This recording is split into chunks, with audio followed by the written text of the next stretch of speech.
नमस्ते यहाँहरू सबैलाई। हामी उपन्यासकै विकासक्रममा छौँ र उपन्यासको विकासक्रम अन्तर्गत उपन्यासको आधुनिक काल अन्तर्गत हामीले दुईवटा मोडको चर्चा गऱ्यौँ।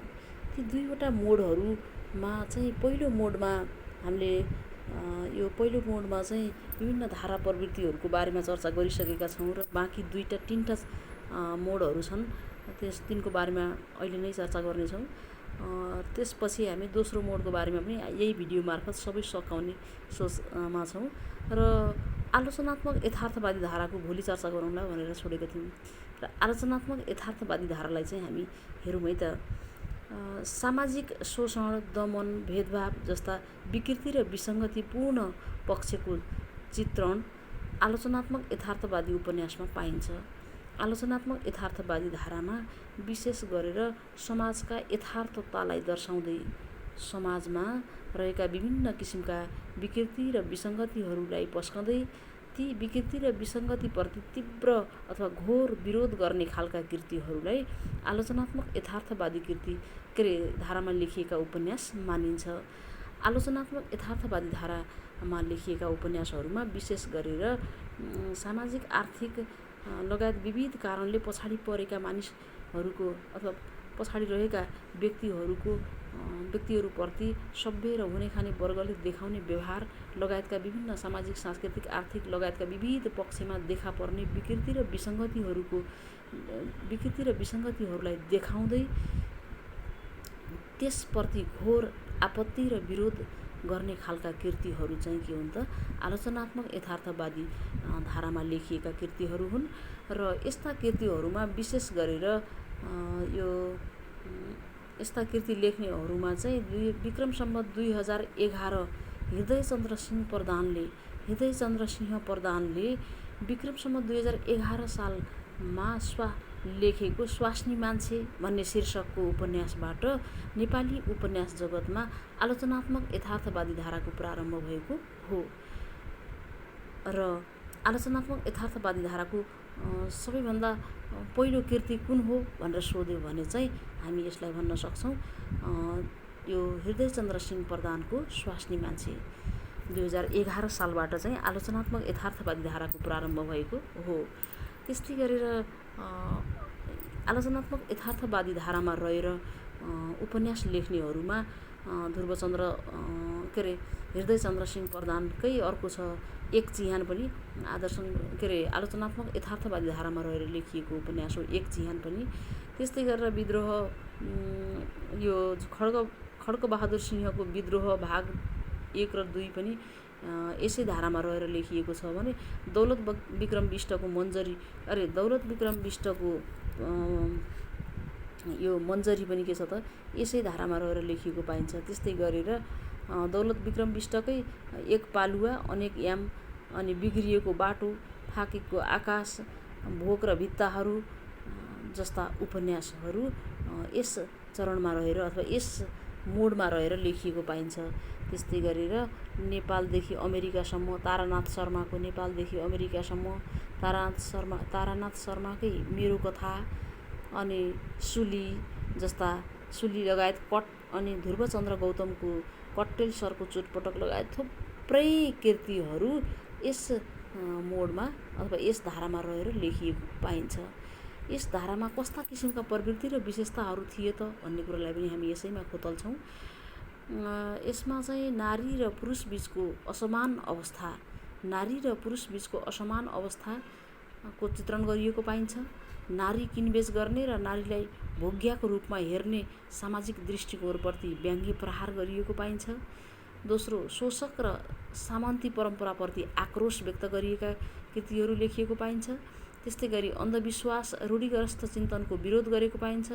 त्यस्तै गरी पञ्चायती व्यवस्था, प्रजातन्त्र प्राप्तिपछिको विसङ्गति र दिशाहीनप्रतिको विरोध गरिएको पनि पाइन्छ। त्यस्तै गरेर धार्मिक विकृति र विसङ्गतिप्रति व्यङ्ग्य प्रहार, भनाइ र गराइको बीच असमञ्जस्यता रहने प्रवृत्तिप्रति पनि घृणा गरिएको छ। त्यस्तै गरेर आधुनिक सभ्यताले भित्राएको पैसामुखी प्रवृत्ति र कृत्रिमताको भण्डाफोर पनि यस्ता उपन्यासहरू मार्फत गरिएको पाइन्छ। त्यस्तै गरेर अर्को छ मनोवैज्ञानिक यथार्थवादी उपन्यास। मानव मनका विभिन्न पक्षहरू जस्तै यौनजन्य आवेग, मानसिक कुण्ठा, यौन तृप्ति, विक्षिप्त मनोदशा तथा दमित काम वासना र नियन्त्रित आकाङ्क्षाहरूको प्रस्तुति मनोविश्लेषणात्मक उपन्यासमा हुने गर्छ। मनोविश्लेषणात्मक उपन्यासमा मानिसको मनभित्र रहने अनेक किसिमका भावहरूलाई समेटिएको पाइन्छ। त्यस्तै यो मनोविश्लेषणवादी उपन्यासको प्रारम्भ चाहिँ नेपाली उपन्यासमा गोविन्द मल्ल गोठालेको पल्लो घरको झ्याल 2016 सालबाट भएको मानिन्छ। यस धाराका उल्लेख्य उपन्यासहरू निम्न अनुसार छन्। जस्तै गोविन्द मल्ल गोठालेले 2016 सालमा लेखेको पल्लो घरको झ्यालबाट त मनोविश्लेषणात्मक यथार्थवादी धाराको प्रारम्भ भयो। र त्यसपछि अन्य के थिए त?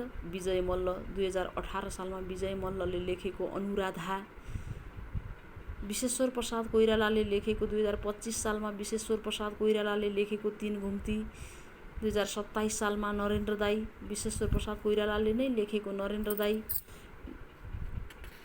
त्यस्तै गरी 2026 सालमा तारिणी प्रसाद कोइरालाले लेखेको सर्पदंश जस्ता थुप्रै कृतिहरू यस चरणमा लेखिएको पाइन्छ। त्यस्तै गरेर अब हामी अर्को यस कालका प्रवृत्ति अथवा विशेषताहरूको बारेमा यस धाराका प्रवृत्ति र विशेषताको बारेमा चर्चा गर्नेछौँ। कस्ता विशेषताहरू थिए त भन्दाखेरि मानसिक विकृति र मानसिक अस्वस्थताको चित्रण। मानसिक विकृति र मानसिक अस्वस्थताको चित्रण यो पहिलो विशेषता भयो। दोस्रोमा फ्रायडद्वारा प्रतिपादित मनोविश्लेषणात्मक सिद्धान्तबाट प्रभावित फ्रायडको चिन्तन अथवा फ्रायडिली चिन्तनबाट प्रभावित लेखन। त्यस्तै गरेर बाल यौन मनोविज्ञानको प्रस्तुति, घटनामा भन्दा चरित्रको प्रधानतामा जोड, बिम्ब र प्रतीकको प्रयोग। त्यस्तै अरू के गरिन्छ त यसमा? मानिसको मनका विभिन्न पक्षहरूलाई तह गरेर विश्लेषण गरिनु। अनि बाल मनोविज्ञान, यौन मनोविज्ञान, अपराध मनोविज्ञान लगायतका मानिसका थुप्रै मनोविज्ञानहरूलाई समेटेर उपन्यास लेखिनु लगायतका थुप्रै विशेषताहरू यस कालका उपन्यासहरूमा रहेको पाइन्छ। त्यस्तै गरी अब अर्को छ प्रकृतिवादी धारा। प्रकृतिवादी धारा चाहिँ यो चार्ल्स डार्विनको विकासवादी सिद्धान्तसँग सम्बन्धित धारा हो। र यो धारामा चाहिँ विकासवाद र त्यसपछिका प्रकृतिवादी दर्शन तथा जीवविज्ञान र भौतिक शास्त्रीय मान्यताहरूमा आधारित उपन्यास लेखनलाई प्रकृतिवादी उपन्यास लेखन मानिन्छ। जस्तै डार्विनको विकासवाद, त्यसपछिको प्रकृतिवादी दर्शन तथा जीवविज्ञान अथवा जीववैज्ञानिक र भौतिक शास्त्रीय मान्यताहरूमा आधारित उपन्यास लेखनलाई प्रकृतिवादी उपन्यास मानिन्छ। गोविन्द बहादुर मल्ल गोठालेको पल्लो घरको झ्यालमा चाहिँ मनोविज्ञान प्लस प्रकृतिवादी दुवै धाराको मिश्रण रहेको पाइन्छ।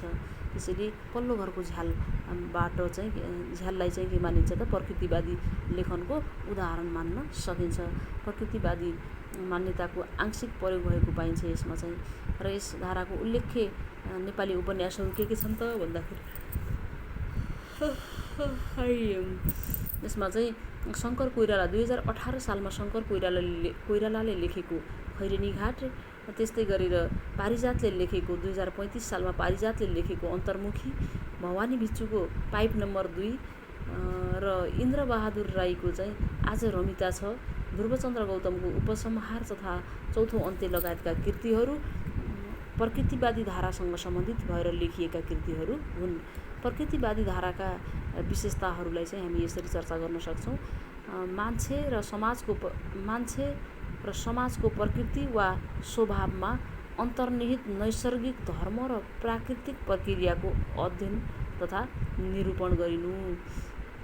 मान्छे र समाजको प्रकृति, समाज कस्तो प्रकृतिको छ, मान्छे कस्ता प्रकृतिका छन्, मान्छेको स्वभाव कस्तो हुन्छ, यस्ता कुराहरूको अथवा यस्ता कुराहरूसँग सम्बन्धित भएर लेखिने उपन्यासहरू चाहिँ के हुन् त प्राकृतिक उपन्यासहरू हुन्, प्रकृतिवादी उपन्यास हुन्। र प्रकृतिवादी उपन्यासमा अर्को के छ त भन्दाखेरि जीवन जगतका अत्यन्त असुन्दर र जीवन जगतका अत्यन्त असुन्दर, क्रूर र अश्लील तथा घृणित, गुप्त अनि लुप्त यथार्थको प्रस्तुतिकरण। मानिस बाहिर झट्ट देख्दा जस्तो देखिन्छ, मानिसमा त्यस्ता किसिमका प्रवृत्तिहरू नहुन पनि सक्छन्। बाहिर सभ्य, भव्य र भलाद्मी भनेर चिनिने मान्छे भित्रभित्रै घिनलाग्दो व्यक्तिको रूपमा पनि रहन सक्छ, अश्लील र घिनलाग्दो चरित्रको पनि हुन सक्छ। र त्यही भएर मानिसका नग्न यथार्थको चित्रण गर्ने काम चाहिँ प्रकृतिवादी उपन्यासमा गरिन्छ। त्यसैले मानिसको असली रूपलाई प्रस्तुत गर्ने काम चाहिँ यही यो प्रकृतिवादी धारामा गरिएको पाइन्छ। त्यस्तै गरेर हामी यसको अर्को मान्छेको आदिम र पाशविक आवेगको चित्रण, मानिसको आदिम र पाशविक आवेगको चित्रण पनि के हो त यस धाराको अर्को विशेषताको रूपमा रहेको छ। यसरी विशुद्ध भौतिक तथा यान्त्रिक कृत्रिमतामा जीवित जीवन दृष्टिकोण प्रस्तुत गर्नु पनि के हो त यसको मुख्य विशेषता हो भने व्यक्तिगत शैलीमा अभिव्यक्ति दिनु पनि के हो त यसको अर्को मुख्य विशेषताको रूपमा रहेको छ। यति भइसकेपछि हामीले यो नेपाली उपन्यासको आधुनिक काल अन्तरको प्रथम मोडको बारेमा चर्चा गरेर भ्यायौँ र हामी दोस्रो मोडमा छौँ। नेपाली उपन्यासमा दोस्रो मोडको प्रारम्भ चाहिँ विक्रम सम्वत 2021 सालदेखि भएको हो। विक्रम सम्वत 2021 सालदेखि हालसम्मको समय अवधिलाई नेपाली उपन्यासको दोस्रो मोडको रूपमा लिन सकिन्छ। आधुनिक नेपाली उपन्यास परम्परामा 2020 पछिका नवीन प्रयोगहरू चाहिँ के हुन् त नवीन प्रयोगहरूलाई चाहिँ दोस्रो मोडको रूपमा लिन सकिन्छ र यसलाई हामी हेर्न सक्छौँ, यो स्क्रिनमा देख्न सक्छौँ।